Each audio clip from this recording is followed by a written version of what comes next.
PWCC is a great way to sell your sports cards. If you're looking for a way to support the Cajun Cardboard YouTube channel, consider using the promo code Cajun, all caps, CAJUN, when you're selling your cards on the PWCC marketplace. Hey guys, Brian with Cajun Cardboard coming at you from the great state of Louisiana. And today's episode regarding the Cajun Cardboard Michael Jordan Hierarchy Project, we have a very, very special guest, Frankie Gonzalzes, Frankie 3500. Frankie, welcome to the show. What's going on? How are things in Puerto Rico? It's good. It's good down here. A pleasure to be here, and thank you for the opportunity, Brian.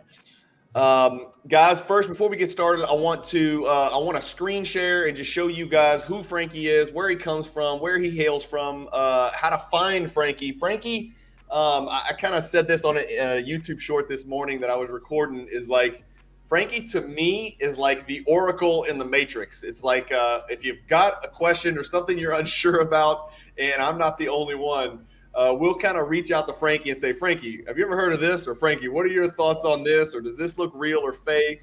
And so Frankie's my go-to. Frankie's more of a tutor, and I'm more of a student. So that's sort of how our relationship began. He's been kind of ushering me into the Jordan world over the past couple of years. And so always incredibly gracious with his time.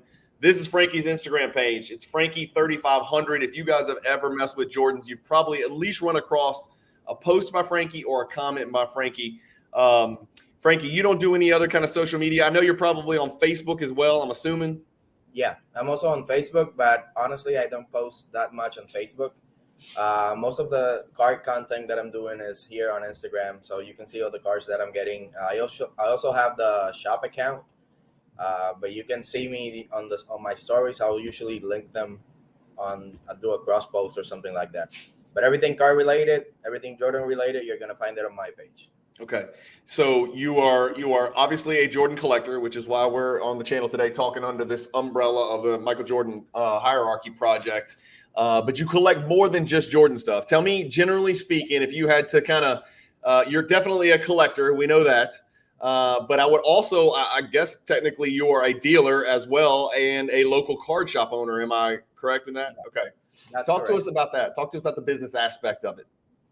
So the business aspect has been really interesting. I've had the shop for 4 years now. So it wasn't planned, but we started just before the pandemic and the COVID boom. So it was, overwhelming to see the growth in the hobby industry.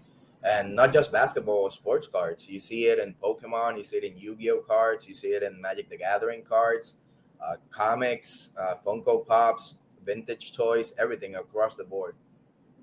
So my shop basically, we work a little bit of everything. We don't work just cards. We do everything that I just mentioned. We work with those.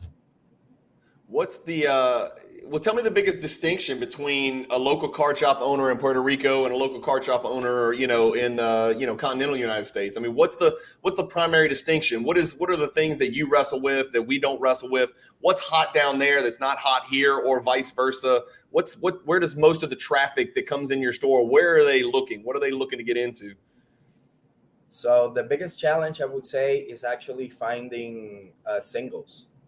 Finding singles to stock and to have a constant flow of new cards coming into the shop. That's been a challenge because I'm the only shop basically on the island working sports cards right now. So people usually get their packs either online or from Walmart or Walgreens or stuff like that.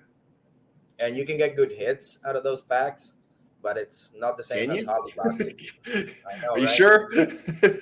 That's right. I mean, if you buy enough. Yeah, I guess if you buy enough, you throw enough darts at a board, you're going to hit a bullseye every once in a while. Exactly. Yeah, it's funny. We were talking about that on the channel the other day, man. It used to be like when you would walk through a Walmart or a Target here in Louisiana, if you saw a box of Prism, like a retail blaster box, like Prism basketball on the shelf, I would buy every single thing in inventory. And now I walk by, the retail stuff all the time. They've made it to where it's almost insurmountable odds and almost impossible just to break even. So I don't even I really don't even take another look at it. I can't even remember the last time I bought, some kind of retail product to open, unfortunately. So here's the deal. Like I've noticed in Louisiana, and again, my frame of reference is very small, but in Louisiana, the wax is kind of the hub, and that's what drives the local card shops. You get a lot of foot traffic coming through looking for singles. That is like a dream come true for me, because here, there's not a lot of single options for me to look at all the various local card shops, but the wax is prevalent down there. It sounds like you get foot traffic of people looking for actual cards. Yeah, I sell a lot more singles than I do wax. The other issue with wax is basically the prices. Some of the prices on the good stuff, the boxes that are actually worth it, are just too high. Yeah. And it's not what the average collector is looking for. Usually those big boxes, you can cater to the 1% of collectors, but a kid with $10 is not gonna come into your shop, and buy Flawless or NT or, nothing like that. So Frankie, I'm just thinking Puerto Rico is a huge tourist destination, obviously. A lot of reasons to go visit Puerto Rico. What percentage of your through traffic do you think is local residents, and what percentage is people that are in, people that are in for the week or for the weekend or down there on vacation or visiting? I would say about 20% are basically visitors on the island. Okay. Most of the foot traffic is locals. That's awesome. That's great. Any other big Jordan collectors that are you're friends with that are in Puerto Rico, that are local, that are kind of near you, that come into the shop? There was a few collectors a few years ago. I don't know if they're still collecting. I know there's a lot of hidden collections here on the island. We saw on the Golden Netflix, documentary. Yes. There's quite a few other collections like that collectors are just not public about it. Yeah. So I know they're here somewhere. I don't know if they're still active. I don't know if they're still collecting, but I know they are. Tell us how you collect Jordan, right? So everybody's got a way they collect Jordan, right? I mean, yeah. I'm primarily 90s inserts and parallels, playing years, Bulls jerseys. I don't touch autographs. I don't touch memorabilia. I just got into the star stuff, the 84, 85, 86 star stuff. Tell us how you attack the Jordan world. And I know you've been a local card shop owner for 4 years, but I know you were collecting Jordan way before 4 years ago, way before 4 years ago. So tell us kind of your story. Not your general collecting journey, but precisely, since we're talking about Jordans here, talk to me about how you attack the Jordan world and how you came to become a Jordan collector.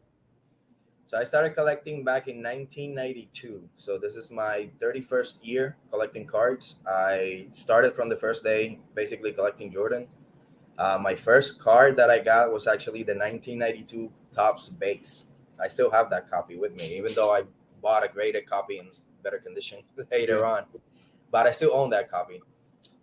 Basically, the way I collect Jordan is trying to get a copy of every single card that I can.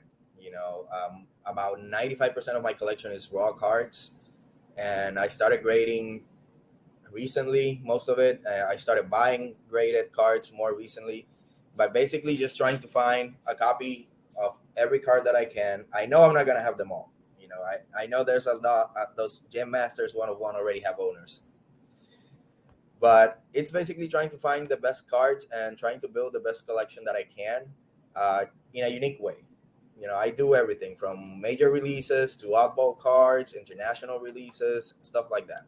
And that's why you've ended up being the oracle. You've ended up being the consultant of our Jordan Collective Friend Group, because you don't draw like people like me. Like I've kind of cut it to where there's an easy way out, right? Well, I don't have to worry about Carolina cards. I don't have to worry about Wizards cards. I don't have to worry about autograph cards, right?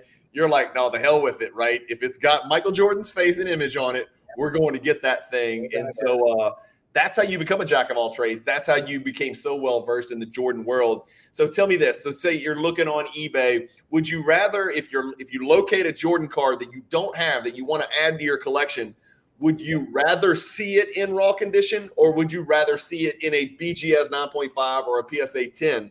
I'm assuming you'd rather see it in the raw so you could pick it up, add it to the PC, save a few bucks, and rinse and repeat. Honestly, it depends on the card. Yeah. Right now, we're at the point where we can't deny the investment aspect of cards. So some cards I'd rather just buy straight up graded, make sure there's no issues with them, or make sure that I already know a good assessment of the condition instead of buying a raw, and then finding a surprise when you get it. Yeah. That's the problem with raw cards. You're gonna find definitely good deals on raw cards. You're gonna save money on it, but you gotta be prepared, to find issues with them. But some cards, I'll just go straight up for the graded. I'll go BGS 9, PSA 9, PSA 10, whatever's available. Yeah. It's interesting. Yeah. You don't ever find the allure. Like, have you had raw cards in your collection for years and you go back and you pull it out and you're looking at it and you're like, damn, this looks really good. I feel like there's some hidden value. Maybe I should shoot this over to PSA. Do you ever do that? Do you ever take raw cards and send them to PSA, or you're good? You're just like, I've got it. I've had it for 10 years. I'm starting to grade a lot of the other stuff. Yeah. But I'll give you an example. This is one that needs to be graded. Yes, the essentials. Okay. I've had this for like 20 years.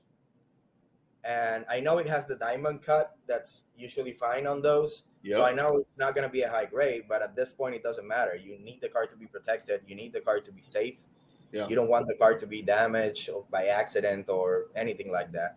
So I'm slowly building up. The problem is that every time that I set some money aside to grade, I find a new card to add to the collection. So yeah, that's the hard part, right? It's allocating money to grade when you could be picking up new cards. That essential credentials, that's a serial number to 499. Is that right? Yep. It'll be 499. This is number 420. 420 out of 499. Beautiful card. The diamond cutting at the top is obviously the big concern, but more prevalent than not. Like, it's more likely to be diamond cut up there than it is to not be diamond cut up there. That's a great card for sure. All right, let's talk about some of the Jordan, the hierarchy project, right? That's why I brought you on here. I want you to fact check me. I want to get your input. I want to solicit some stuff from you.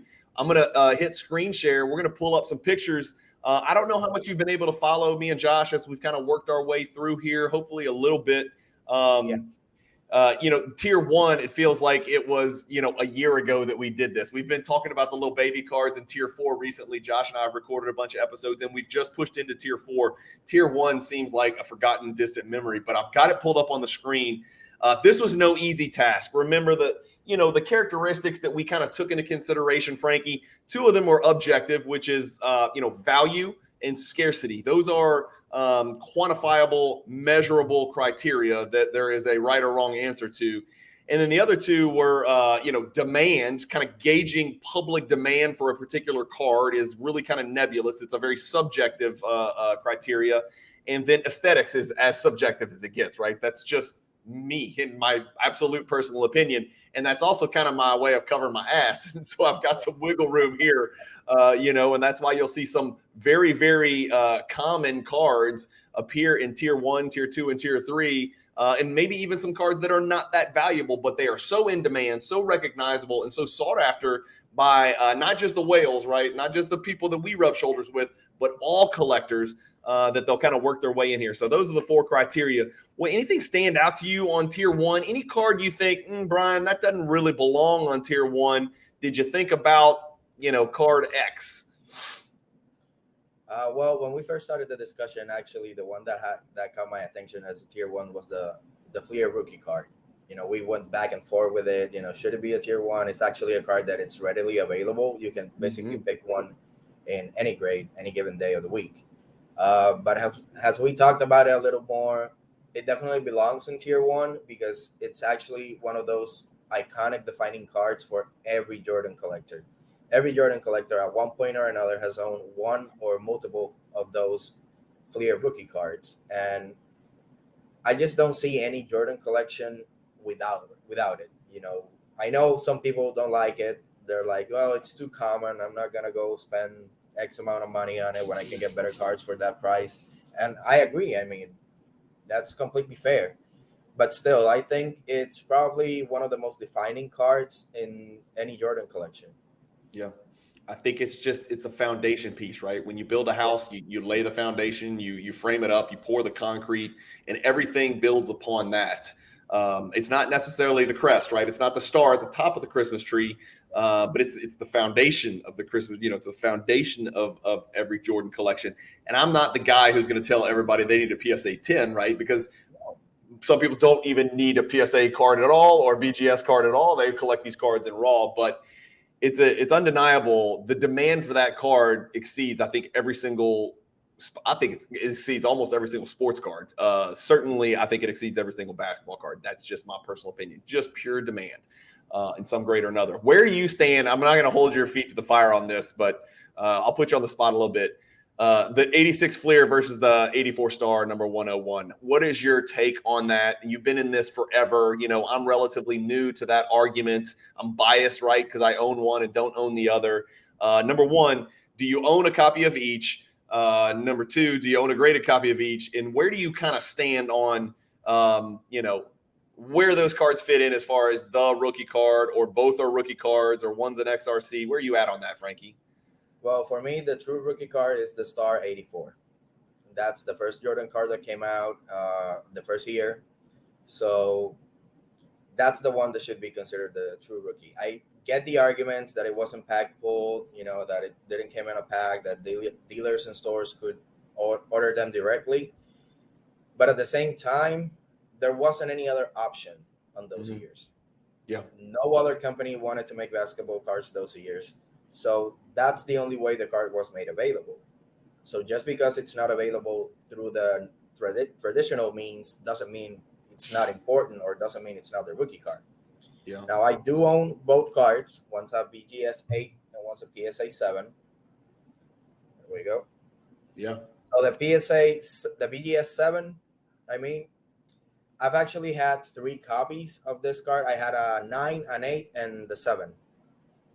So I kept the 7 and sold the other 2 when the spike on the cards went astronomical. Smart man.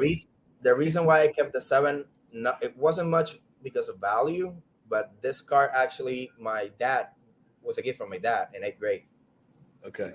So I can get any other higher grade any time of the year, but this copy is not going anywhere. This has been with me for almost 30 years, and that one I'm keeping. That's great. The Star 101 is actually the one that I consider as a kid the Jordan card to have. Yeah. You got to remember that if you try to see Jordan cards divided by eras, before he retired in 1993, we didn't have much inserts. Right. So the card that everybody talked about when I was a kid was the 1984 Star. Yeah. That was the card to have. If you had that card, you were at the top of the food chain collecting Jordan cards.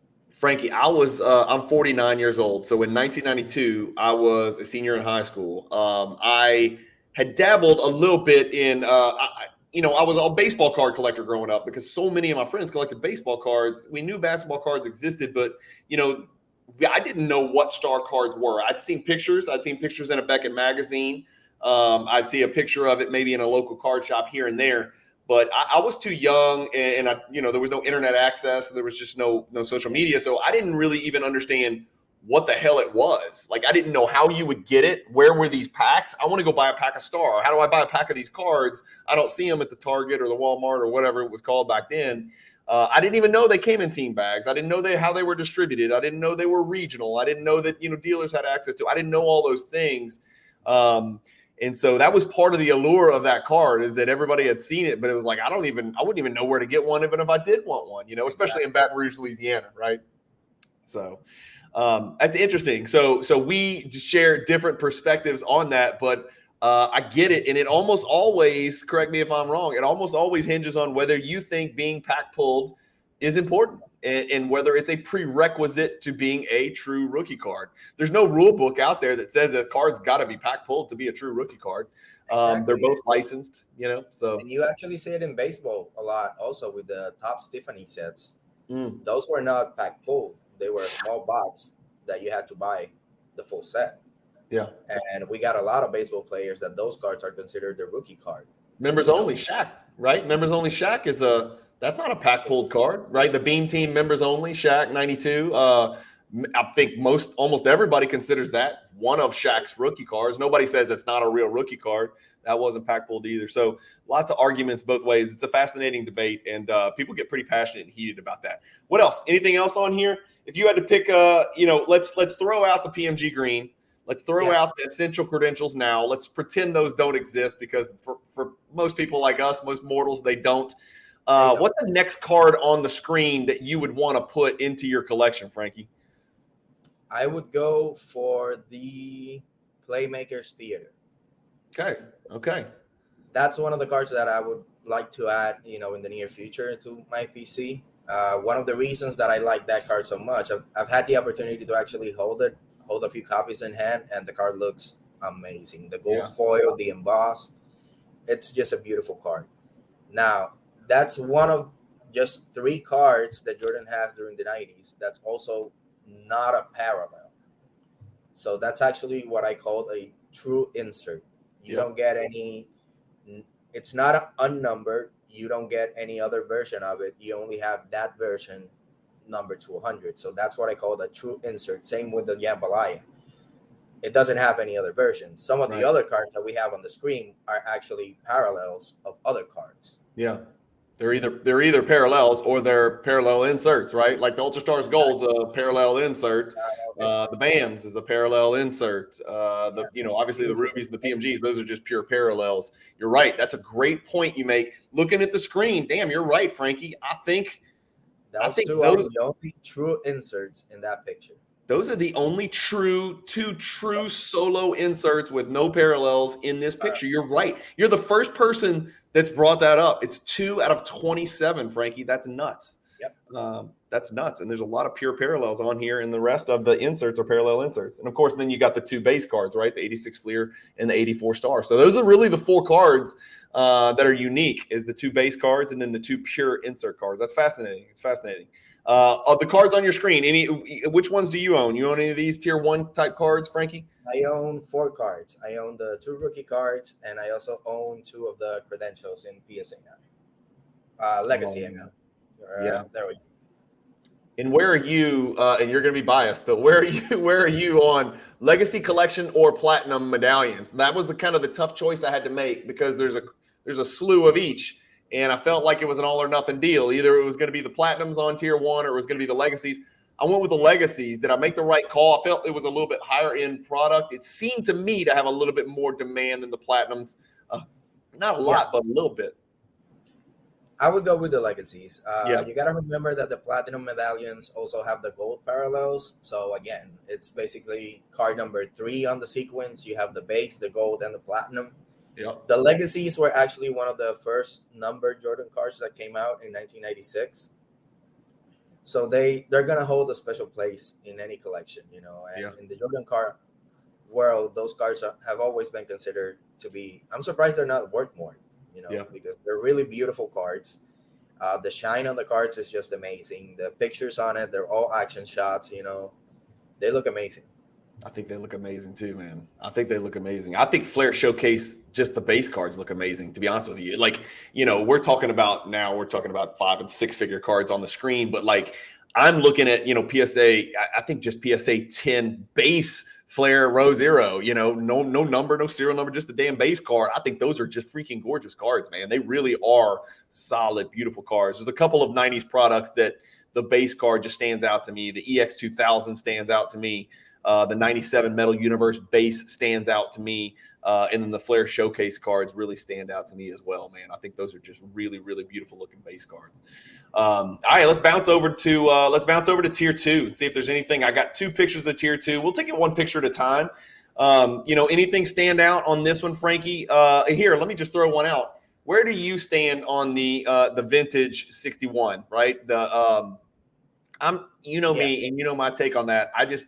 I'm just not enthralled by them, man. I'm just not that impressed by those cards. I recognize the greatness of it. I know it's serial number to 61, which is lower than some of the cards we saw in tier 1. I don't know what it is about me. It is theoretically, I guess, a retro, by some standards, because it's meant to mimic, the 1961 Fleer. Maybe that's what bothers me about it. And I don't collect retro cards. Like I don't collect the retro Jambalayas and the new Jambalayas, the new cut aboves and all that. What are your thoughts on the vintage 61s? I think that right there, that you mentioned, the fact that they're actually retro looking cards was what makes them stand out so much. And kind of, if you look at the picture, they almost kind of don't fit in with all that, all that emboss and all that foil from the 90s and all those designs. that we have in the 90s cards. Those two cards simply stand out, like almost like they don't belong there, but they are beautiful cards in hand. They have foiling, which doesn't translate very good on images. So a lot of people don't actually, until you hold one, you actually don't know how good they look. Yeah. And they're definitely rare. Number to 61, it's actually rarer than the Golden Boss Refractor. And they go for far less money than the embossed refractor goes for. Yeah. So one of our good friends in our group chat picked up a really good looking copy last night. Did you see the PSA? And it looked no refractor line. They're notorious for vertical refractor lines running through the cards. The one he posted last night, even I admit, and you're right, Frankie, Josh and I are kind of discovering this as we go through this process. And it was meant to be. It was like peanut butter and jelly. It was yin and yang. I'm a vaulter. Okay. So all of my cards are going to be 2D images. I live in a climate, and I know you know all about climate and humidity, but I live in a place where things evaporate, right? Alligators eat things. I get flooded. Hurricanes hit every quarter. All hell breaks loose. People steal stuff. I mean, like, I am in the worst place to keep cards in your own personal possession, I feel like, in the world, right? But so I'm a vaulter. And so you can see things in 3D when Josh shows a card when we're doing this project that I've never gotten to see before. And that's one of the cons of being a person who vaults their cards. You get great peace of mind. You get great, inventory management characteristics. It's real easy to get in and out of cards. It's real easy for me, Frankie, to share my top 100 Jordan cards. I could share it in the next 30 seconds. But what I can't do is I can't see the shine on the Classic 61s. I can't see what the Scoring Kings actually looks like in a hand when you swivel and you tilt it and the lightning is there, because it's just tough to do, man. And so there's pros and cons to both. And it's a tough decision that many people have to make. Do you vault anything at all? Sometimes I do. Okay. Not many cards. Usually I keep them actually on a vault at a local bank. So okay. Yeah. But I do use PWCC a lot, either to vault or to buy stuff. So yeah. Well, PWCC is a great place to buy. Obviously, it's a great time for me to plug the fact that I have an affiliate link with PWCC. So if you ever buy, you're welcome to use the affiliate link, right? It's in my YouTube description. I've found PWCC to become my go-to place to buy because, especially as a vaulter with PWCC, if I buy it, the second I pay for it, boom, it's in my vault. And guess you know where I'm going with it. I'm going straight to Instagram.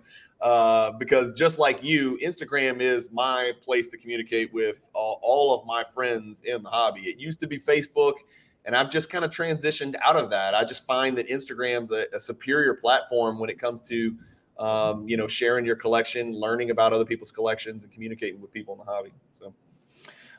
What else? Anything else on here, Frankie, on this first page of Tier 2? Tier 2 is 2 pages of 27 cards, 54 cards total. What about that test refractor in the bottom right, or preview refractor, or whatever the hell you want to call the thing? I think it's test refractor is what they call it. Yep. What are your thoughts on that card? Do you own that card, Frankie? I do own that card. That card is actually one of the cards that it was kind of a mystery when it came out because it wasn't supposed to be included in the packs, and then suddenly they started popping up. So the card was actually a way that they previewed.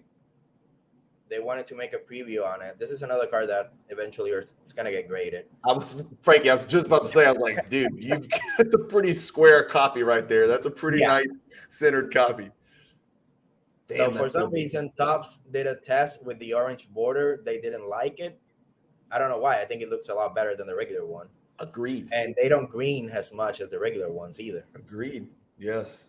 And for some reason, they didn't like it. But some cards by mistake made it into packs. There's actually a Beckett article from back in the day about that card, about how many they thought got into packs. They didn't think there were that many, probably between 200 and 500 copies. So it was a chase card, but it was a ghost card. You couldn't find that anywhere. Yeah. And it's not just Jordan, the other players too. Shaq was the other one that from that set that was heavily looked for. Do you collect Shaq? I've seen you post some Shaqs. I know you collect Doc, right? I've seen you post some real nasty Doc stuff lately. Some big time Dr. J cards, some autograph cards, some exquisite stuff, some really cool stuff.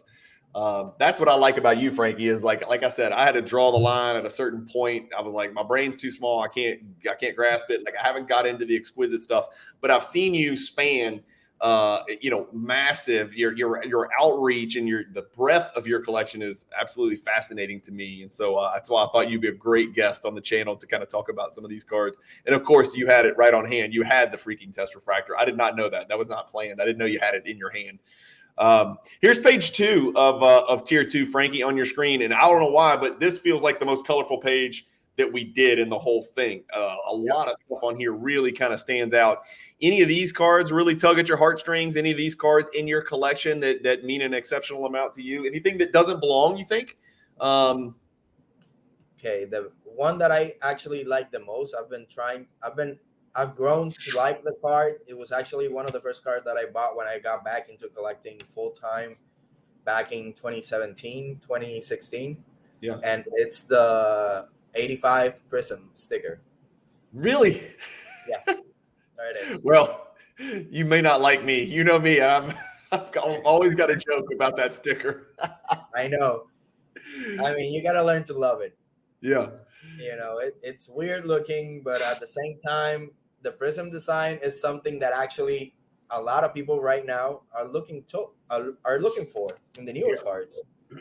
Well, and here we are in 1985 with a card that already has that technology. So it came from the little gumball machines or whatever, right? The little coin machines, right, at grocery stores, and then there's the big box and the small box variation.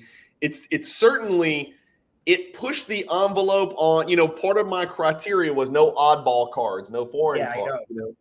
Not that I'm a xenophobe, but I was like, damn, I got to draw the line somewhere. There's Yugoslavian cards, there's Latin American cards, there's Italian stickers, there's European stickers, there's French crap, there's, Italian upper deck stuff. I was like, I got no oddball cards, no foreign stuff. But this one kind of sneaks in. This is kind of an oddball card, but I let it sneak in. I felt like it belonged.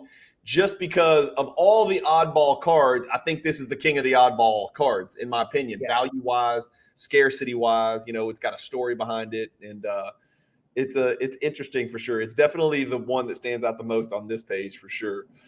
What else? Anything else on here? Josh snuck this promotion in here. He's like, you got to get that SPX promotion rounded in there. And I was like, I don't know if that's a tier 2 card. That might be something. If we do a 2.0 and we revise some of this stuff, that card's in jeopardy, man. There's cards in tier 3 that I think a lot of people want to push into tier 2. That one might be on the ropes right there. The other one that I would say is on the rope is the Beam Team down at the bottom. Bottom right? Yeah, bottom right. That one, it's a good looking card, the die cut and everything, but I think there's better cards in tier 3 that could get above that one.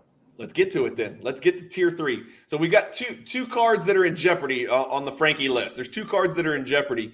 What are some cards in tier 3 you could argue should push their way into tier 2? Any of them you see on your screen here, Frankie? The Preview Refractor, that card is a lot harder to find and even harder to find centered than most of the cards that you would find. And the Dunkin' Go Nuts, those 2 cards. That would be my choice to bump to tier 2 and get that. At least get the Beam Team switch for one of those 2. Yeah. And it's not the original Beam Team, so that's the argument as well, that there's more than one. It's not like this one of a kind. It's not like the Playmakers Theater where there's only one. There's actually 3 3 years of Beam Teams, so it's a little bit different. And it's the third of the 3 years, of the Beam Teams. What about the Nike promo card down here, Frankie? Nike promo card belongs in tier 3? Yes, I think so. I mean, the card is actually important. It's really funny because this is actually the only card where Jordan is actually doing that pose with that dunk. You can't find that exact pose in any other Jordan card, and there's almost 15,000 different Jordan cards. Yep. You're big on the PSA set registry. You're chasing the and I always get this confused. Tell me the Jordan list that you're going after, which is basically all of them. What's that list called? The registry set. I'm doing the super set right now. Super set. That's right. Yeah, I'm sitting at spot number 18 on the set. So I'm in the top 20. The problem is that I I have less than 200 PSA slabs and over 4,400 Jordan cards. Yeah. So most of my cards are either raw or graded by Beckett, because during the night, Jordan collectors prefer Beckett once upon a time over PSA. For sure. So most of my higher end cards and my inserts are actually graded with Beckett instead of PSA. And eventually I'll cross them. But honestly, like I said, every time I allocate funds for grading and crossing over, a new card pops up and You buy the card. So Yeah. tell me how you attack that, because that was always what made me hesitant to mess with the PSA set registry. You know the way I collect. I don't collect raw cards. I only collect graded, but I collect BGS and PSA. And like you, believe it or not, the vast majority of the value of my Jordan collection, I would say a much larger portion of my Jordan collection is in BGS slabs than in PSA slabs. And I don't think I'm unique in that aspect. So that was always kind of my hesitancy to chase this PSA set registry. I was like, well, my best card is not in a PSA slab. Do I get no credit for that on the PSA set registry? That would make it tough for me to get involved, I'm actually trying to push for them to do a unified registry. So one of the companies that PSA that's under the collectors umbrella is PCGS. They do coins, certified coins. NGC Coins is the other company that does certified coins. They actually have a unified coin registry where you can add each other's slabs into each other's registry, and it'll give you points. Granted, the points are going to be different, but still, it allows you to add every coin you have under the same checklist. I mean, I know it's probably asking too much to have PSA and Beckett sit down and, share a checklist, of this is what I have, this is what you have, let's, integrate them. But it would be great if something like that would be able to happen, because it's pretty hard to, try to check through 3 or 4 different checklists, trying to see where you had it. Eventually, you end up doing an Excel sheet, with everything you have. That's what I'm doing. Yeah. That's what we got to do. I guess Beckett has everything to gain, and PSA from that relationship would only have something to lose. Because I honestly, I understand, recently there's been a big push towards the PSA stuff, right? PSA over BGS. And it's, I think that disparity in the price premium is actually growing, and PSA's premium is getting greater. And I think a big part of that is the set registry. I think there are a lot of people out there, not just Jordan cards, but sets, specifically vintage collectors, as you know, as a local card shop owner for sure. It's pushing PSA forward. The set registry is a big reason for the premium price disparity between PSA and BGS. And I got to believe PSA likes that. And to allow BGS to integrate in there and people to input their BGS cards and get any type of even partial credit in the PSA set registry would probably diminish that growing disparity between the two slabs. So that's definitely an issue. It would be a move that's gonna benefit purely collectors more than anything. If anything, I would say that companies are gonna have actually a little bit more traffic to both of their websites. So, they should consider it at least. Maybe they can, because I know in the coin industry, you can do it, and the way they actually resolve that conflict of value between the two slabs is actually that a PCGS graded coin is going to give you more points on the registry than an NGC graded one. So you could actually try to do the same thing. Maybe a PSA 10 is going to give you more points than a BGS 9.5. Yeah, you assign a multiplier, a 1.5 to the PSA 10 over the BGS, not whatever, right? Yeah, that's the way to do it. Look, hey, in a perfect world, if that happened, I am in.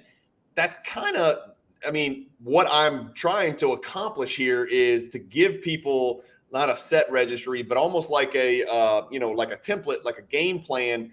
We're not mentioning anything about PSA versus BGS versus SGC versus Raw. All we're talking about is cards on your screen. If somebody wanted to use this hierarchy project, as a guide, as a template to almost like a buffet, so you can pick and choose the cards that you want to collect.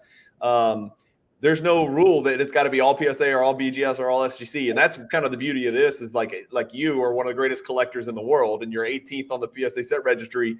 and you're collecting raw cards predominantly, and it's beautiful because there's a bazillion different ways that we can do this thing, especially even within the Jordan world. So I'm hoping the Cajun Cardboard Hierarchy project is that type of set registry chase type deal one day where new collectors can come in and maybe start at the bottom and just work their way up, right? Raw, PSA 6, BGS 8, whatever. I don't care. It doesn't matter. I think it's great for community. It's great for conversation. It's great discussion. So, it's kind of, I didn't have something like this when I started collecting Jordan cards, right? We didn't know each other. I didn't know Frankie existed. You didn't know I existed. I was the guy who was stacking 86 Fleers just to make a bunch of money. And then I got bored and I was like, I want to collect Jordan, but I want to diversify. And then I, listened to some YouTube content and I was like, this is cool. What is this Scoring Kings thing? Let me check this out. What's this Beam Team? And then I started buying, and then, it took hold, man. And it was just a fever. And so, I wish I'd had something like this to give me a graphical kind of illustration of what my options were. I didn't even know what my options were, so, anyway, so anything on this screen, Frankie? This is where we got one more page after this one. So this is tier 3, page 5. So tier 3, part 2. The illuminators get a lot of topic of conversation. A lot of people think because the pack odds are so massive for those cards, they need to be pushed higher, maybe into tier 2. But then it cuts, kind of cuts across that there's 2 illuminators. There's the T1B, there's the T9B, there's the Series 1, Series 2. There's also the luminescent, there's also the luminous. They all kind of look alike. One's different, one's that. Some people like the luminescent more than the illuminator. Where do you stand on all the triumvirate cards? Like, what's your take on those cards, Frankie? They are a mess. They are a mess. They're hard to tell apart, and practically every single one that's been graded has been mislabeled. So trying to buy graded copies, you usually end up buying the wrong ones. I actually tried to buy one of those, the first one, the T1. Yep. I bought one raw, and the seller described it as the normal card. When the card arrived, I flip it over, and it was actually the members only version. Oh, wow. Okay, yeah. So it was actually rarer than the card that I was looking for, and I also needed that one, but it wasn't the card that I thought that I was getting. Right. So it was kind of a funny situation. I ended up with a card I needed anyway, but they just have to simplify the way they labeled them. Those are some of the cards that I try to buy graded just to make sure that I'm buying the correct one, but they just get mislabeled so often. Now, one of the cards that I really like in this picture that I think not many people appreciate is actually the Scoring Magnet. There we go. That card is simply beautiful. It's embossed. It has a metal foiling. The colors of the card, they just look amazing. The action photo also looks good. You have Jordan going maybe for a reverse layup over there, something like that. And it's actually one of those cards that you can find pretty easily on eBay. Yeah. And once you hold it in hand, you're going to see how good that card looks. Sturdy cards too, like sturdy, thick card stock. The surface is real. It's like a tank, man. It's real durable. I like that card as well. There's a lot of cards on this page this is kind of my wheelhouse, honestly. Me, I'm a grade snob, so we collect different. But these are cards where I can kind of demand 9.5s or 10s, you know what I mean, and still afford them. Whereas in tier 2 and tier 1, it's like you can't, you take what you can get, whatever grade it is. But here's where I can really kind of be a snob, and demand my gem mint grades.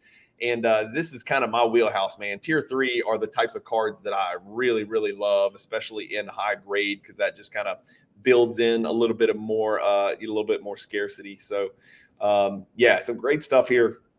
I'm with you on the illuminator, luminescent, and luminance. It's a lot, and again, I keep bitching about it. And some people are like, it's so simple. And I'm like, well, really it's not, because there's members only 2 and we haven't even gotten to that point. So, last picture. What do you think about these being in tier 3, the level 1 and the level 2 from all those 1999 upper decks? Do they belong in tier 3? I think this might be something that people look back on and think, scarcity. Yeah. Serial number to 25, serial number to 100. Yeah. Hell yeah. Scarcity. It hits that value. It can, it depends on the grade. But aesthetics, I like on a lot of these cards, especially the now showing. These two, Frankie, I think Yeah. those are gorgeous cards. I love that the movie theme, the movie trailer theme, the cinematics, the old school movie theater font at the top is awesome. But what do you think from a demand standpoint? I think a lot of people might not even have seen these cards before they saw the Tier 3 video. So those cards are basically from what I call the Upper Deck problem years. Those are 98 and 99. Yep. Upper Deck made so many Jordan cards during those years that people get overwhelmed by them. You have different versions of the cards, regular, number to 100, number to 25, and those are the simple ones. Some of the other sets you get number to 2300 to 230 to 23, number to 101, and then you have the base one, and then you end up with 4 or 5 cards that look exactly the same with the only difference of a number. Yeah. So I think that has turned people away from those years and those cards. But to Upper Deck's credit, that those number cards, most of them are actually die cut, and they look really good in hand. Then the everything that's on that row next to them now showing those cards have some type of die cut in them. Yeah. And these larger than life cards are interesting too. This one up here in the top right, specifically this year, larger than life. That's a Sasquatch card right there. That card is tough. Don't just mean in high grade. I mean, like, good luck finding that. Yeah, good luck finding that card. Actually, I want to go look at that, Frankie. I'm trying to remember. That was row 1. That's a 1 in 3,240 pack odds. So that's a tough pull, man. That's a tough card to find, tough card to track down. And that's another example, Frankie, of one of the cards that you just can't appreciate it in 2D. That's not what the card looks like. There's no other way to describe it. If you saw the way Josh flipped it around and turned it around, it's a totally different card in hand than it is in a 2D picture, which is sad. What do you have in hand, Frankie? Show us some of your cards in hand, and just kind of talk us through some of the stuff that you've got to show with us today, because that's what it's kind of about, is seeing a bunch of different Jordan collectors and the cards they got. So I got a couple of cards that I really enjoy, that I think collectors are going to find that you can get your hands on these copies, and they're going to be great looking cards, easy to find. You can actually go for the PSA 10s or the BGS 9.5 on these. You got the Flare Anticipation. That's basically card art right there. You have the card is embossed, great color on it. From the Flare product, so the stock is really good on the card. They look amazing in hand. I wish they would have had some kind of color to the green part, so kind of make it a little bit more flashy. But that card's easy to find. You can find it in a good grade, and it's a great looking card. The other one, the Net Assets. That's also beautifully designed, great looking card. You can find it, in high grades, and you're not going to break the bank on it. And it's a unique design. It has the net. You can see the net. It's actually embossed over there. I don't know if you can. And on the higher end of the cards, I actually do like, one of my favorite cards is the Upper Deck Hologram Team MVPs. This one. Yes. You got the 10. You need to trade out. Give me the 10. I care about grades. You don't. I've got a 7. We'll just do an even swap. I do. I mean, I bought this PSA 10 like 10 years ago or something like that for like $50. I bet it's 30x today. That card in a PSA 10, Frankie, is no joke, because I've looked at it, right? I need that, and I don't have it, and I know it's fetching a nice number now. A lot of those early Jordan cards, we're looking at a lot of them lately. Team Leaders, Dynamic Dunks, Fleer All-Star, Total D, that hologram. Even the AW1 hologram now is a 4-figure deal in a PSA 10, Frankie. You're talking about a damn, if I open 5 boxes, I'm going to get 5 of them probably, so it's not rare, but in PSA 10, it's valuable, man. I think those early Jordan inserts are doing something right now. I'm seeing some weird results, but they're starting to be consistently weird, which makes me think it's more of a trend than weird, Yeah, so I don't know. Yep. All right. Well, look, I had a couple of other questions. Do you got any of your weird stuff? Because I'm always seeing you and a couple of our friends in the MJ group chat posting weird stuff. This is your chance to share some oddball stuff that we're not going to get to see in the Jordan Hierarchy Project. And I know every once in a while, you and our good friend Stan will post some kind of card, and the members of the group. It's not that we don't appreciate it. We just wait for you to explain to us what it is you just posted a picture of. Let me see if I have. I don't think I have any of those with me here because since Yeah. we weren't doing any oddball, I was like, okay. Yeah. I really wanted to show a couple of the Yugoslavian stickers and stuff like that. Yeah. But actually, one of my favorite oddballs is going to be the early 90s perforated cards. Yep. So those cards, again, when you collect Jordan by eras and you start identifying the cards, those are early 1990, 91, 92, 93 kind of cards. They were given away at games. You had to attend a game and they would give you a sheet of cards. And Keep talking. yeah, you could just, break them apart and then you could create your own individual cards. Those cards, that type of stuff. There we go. Yeah. So I just happen to have this on my desk. I thought it was the coolest thing ever. It costs almost nothing, right? These are the cards you're talking about. They have a perforation. I don't know if you can see it. You can kind of see it, but they're meant to be perforated and split into 3 cards for kids at games. They were given away at games, right? So I really like those cards because those cards are actually from a time when we didn't have that many Jordan cards. If you look at the checklist from 1986 to 1992, there's actually very few insert cards and very few Jordan cards, and most of them are base cards. Yeah. So those cards gave you that little, extra chase when you were trying to collect Jordan cards. They were officially licensed. They were distributed only at games, and they were officially cards that came from the manufacturers. So they have always been kind of a side project for me. I think I'm only missing the 1996 NBA hoops right now. Okay. How many years did they do those perforated team giveaway, team sheets, or whatever they're called? Yeah. How many? Do you know how many years they did that stuff? I think for about 6 years, from 1990 to about 1996. I would have to double check on that, but probably about 6 years. Yeah. That's cool. Those are cool cards for sure. Yeah. Well, here's the deal. We got to get you back on the show and show some of this oddball stuff, because that's the other side of collecting Jordan that we are not going to talk about in this hierarchy project. The project would have been voluminous and overwhelming if we had included cards like that and base cards and foreign and, go down the list. And so, and Wizards and Carolina and Exquisite. And, there's a million ways we can collect Jordan. And that is part of the beauty of collecting Michael Jordan cards, is that even when you draw parameters, it can still be vast. You've drawn no parameters. You're literally trying to collect every Jordan card in existence. And that's admirable. That's fascinating. And it makes it, kind of an everyday education thing. I mean, I'm sure even though you've done this for what's 92 to right now, damn, Frankie, that's 31 years you've been doing this. You're still learning stuff that you've never learned before. And you may see a card you may never have ever even seen before. Remind us how many cards are on that super list for the PSA set registry? I think it's around 7,000 or 7,500. But the actual list of Jordan cards, I think the most complete checklist that you can find is in Trading Card Database. Okay. They're going to have everything. They're going to have even the unlicensed cards. Yeah. What we call the broader promos from the 90s. So you're going to find those also in there. So you could actually weed those out, and the list is going to go down a little bit, but not much. They have over 15,000 different Jordan cards right now listed in that database. That's crazy. So that's an insane amount of cards.